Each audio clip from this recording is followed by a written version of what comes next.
Tonight, coronavirus cases are on the rise in more than 40 states, including right here in Florida. We've had more than 10,000 new cases since Saturday. The average daily cases in the U.S. just hit an all-time high of nearly 69,000 new cases a day. Much of that surge is happening in smaller communities that were previously spared.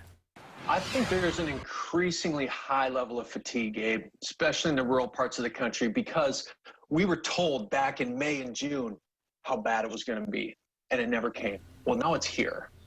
Experts worry Florida could be on the edge of another surge as the state nears 800,000 cases. Tonight, one of the Bay Area's first COVID-19 patients is opening up about the long-term effects on his body. 8 on your side's Justin Shecker is live in Tampa with the story. Justin. Jennifer, good evening to you. Pasco County's first known COVID-19 patient tells 8 on your side he is still not feeling 100%. So we connected him with a medical expert who says these lingering symptoms can be tied to a revved up immune system.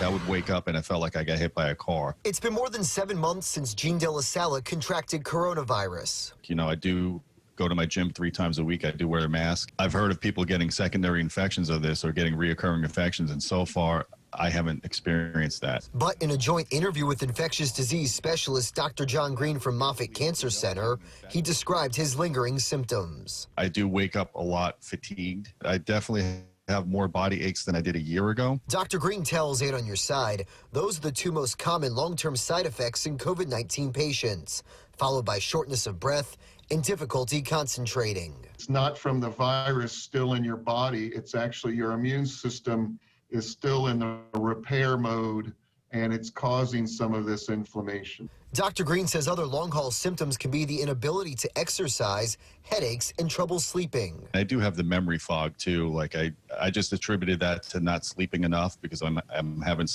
have sleep apnea, which is an underlying problem I had before COVID. The doctor points out sicker patients who spend days in the hospital have a higher chance of longer-term effects compared to someone like Pasco County's patient 0. That recovery is going to be harder and longer, not to downplay Gene's illness, but I just want to give you that also bit of encouragement. Yeah, thank you. Yeah, that's great. I'm very fortunate. I'm very happy about that.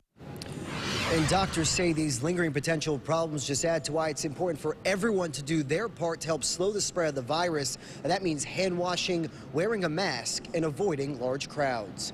Live tonight in Tampa, I'm Justin Shecker, 8 on your side.